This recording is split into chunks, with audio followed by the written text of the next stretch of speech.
Let's talk about red flags in relationships.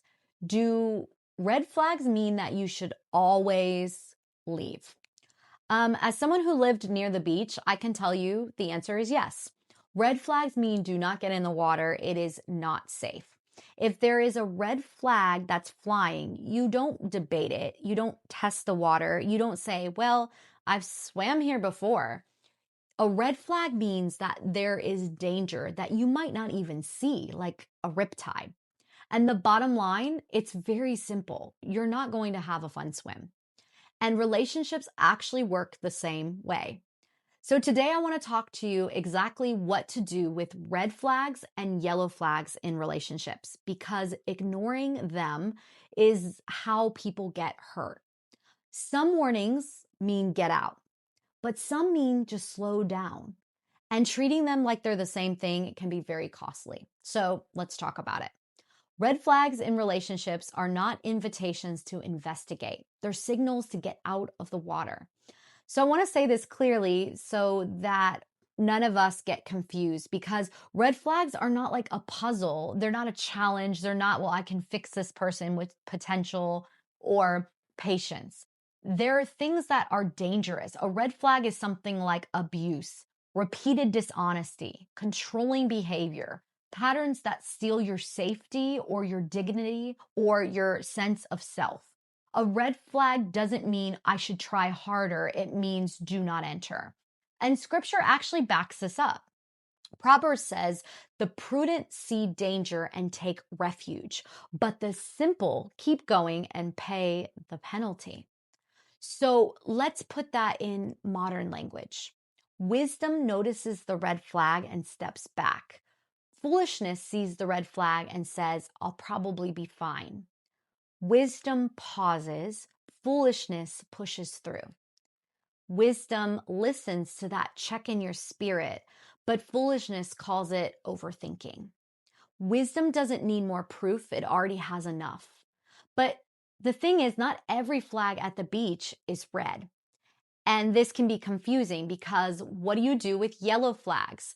That doesn't mean never swim, but it does mean swim with caution. There might be strong currents, conditions that change quickly. You're allowed, of course, in the water, but only if you're really paying attention, because yellow flags in a relationship can be the same way. They're not danger, but they are a warning, and they require wisdom. Yellow flags can be very subtle. It can just be like you feel rushed instead of secure in the relationship. Or maybe you just feel a little confused, but you keep explaining it away instead of having a hard conversation. Or you notice small boundary crossings. You feel like you're adjusting more than you're maybe being met. Nothing feels dramatic or explosive, but that's how yellow flags work. They are you asking questions instead of ignoring the problem. So this is where most people get stuck. They treat yellow flags like green lights. At the beach, they look like this. You stop watching the waves. You drift further out than you planned. You assume that nothing bad will happen. You tolerate what makes you feel uneasy. You minimize what feels off. You stay quiet to keep the peace. And over time, what started as caution turns into compromise. So here's the truth. Yellow flags don't pull you under. They let you drift slowly, quietly, until you're further out than you ever intended to be. So now let's briefly talk about green flags.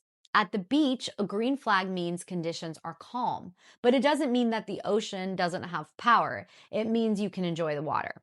In relationships, green flags look like clarity, consistency, peace, and mutual effort. You're not guessing where you stand, you're not bracing yourself emotionally, and you're not shrinking to stay connected. So here's the framework I want you to remember. Red flags mean don't get in the water.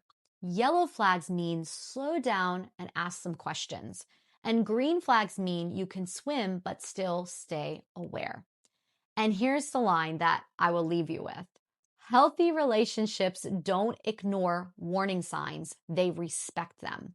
Because discernment isn't fear, it's wisdom. And paying attention early can save you from learning the hard way later.